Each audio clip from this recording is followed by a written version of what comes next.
This is the review for TCL P8M, a model that I've purchased in Australia. This one's got everything that you need to watch the TV shows in Australia, the Freeview, Stan and whatnot. So we'll start off with the apps. This is an Android TV. It comes with the standard apps that you can download from the Play Store. It does not support Google Chrome, which is why I have this browser called Puffin browser. It's not the greatest, not when compared to Chrome, but it gets the job done. And well, it comes with a built-in Chromecast, so you can cast whatever you want from your phone, but it's not 4K. The casting only does up to 1080, and it doesn't support most of the high definition audio format. So when casting, you can cast things from your phone like pictures, videos you record, but nothing of the high end sort. It does a few, what do you call these, free video player sites. I've got Cinema HD. It works. And you could just search whatever you want. If you've got real deep read, it does quicker video plays. This one supports 4K. For some reason, the built-in player supports 4K. I'll see if I can show this to you. You can download MX Player from the Play Store. Many people use that because of the vast codecs it can play, but it's a bit shitty on this TV. But the built-in player that comes in Cinema HD works. I've seen Kodi available for download, but I haven't really tried Kodi. It's an old software. I suppose some people still use it. I don't. Let's see if I can get a 4K.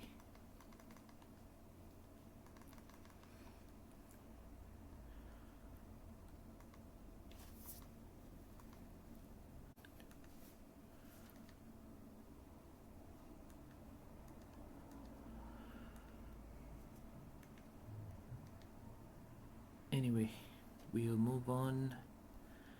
Play Store. It's got a couple of these apps that you can download. I suppose it's region distribution, so depends on where you're from. We've got a few from Australia here. I didn't really download much of it. I don't use them. There's a few, games. I don't play games on the TV because the remote is bad. It's not really a gaming remote, that's why. Now, what else would you like to see? Netflix. Netflix works. I have the 4K account, so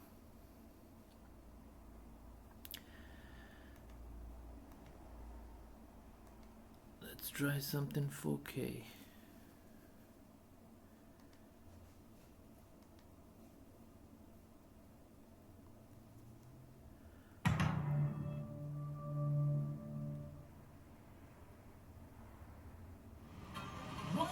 Human beings of all ages and backgrounds, representing a cross-section of American society.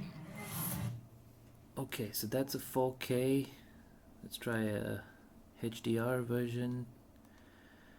Supposedly this thing has HDR10 enabled.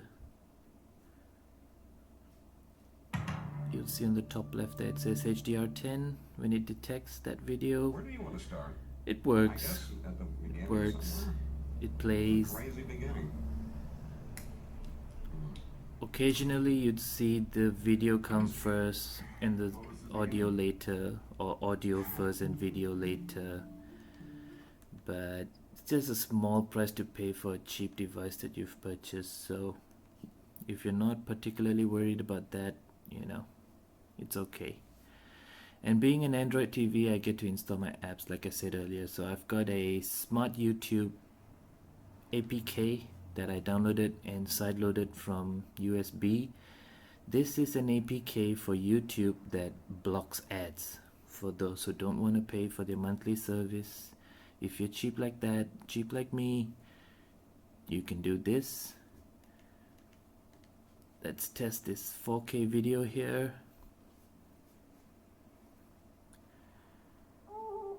Like I said, it does the job. It looks good. I can show you that. There we go.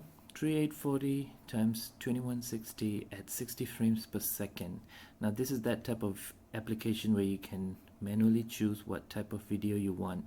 And also the YouTube from the Play Store app works fine. I use this just to block ads, and it comes with a few extra things, so I like this better than the YouTube app.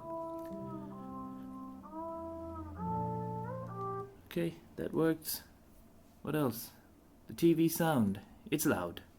It's not the most beautiful sounding speakers, but it's loud. I have connected my TV to a sound bar. As you can see, the green light on the bottom right. So it works. Again, it works.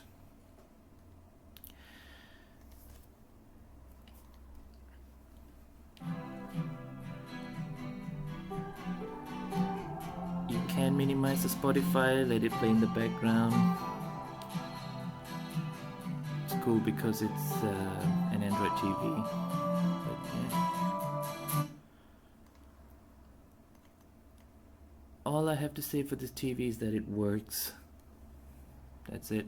It's not as great as an LG or a Samsung, anything else you can think of, but it works.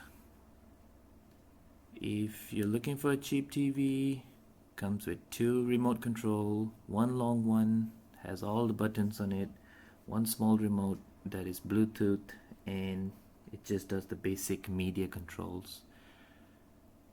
So yeah, not much in the account. Settings, not much you can do here.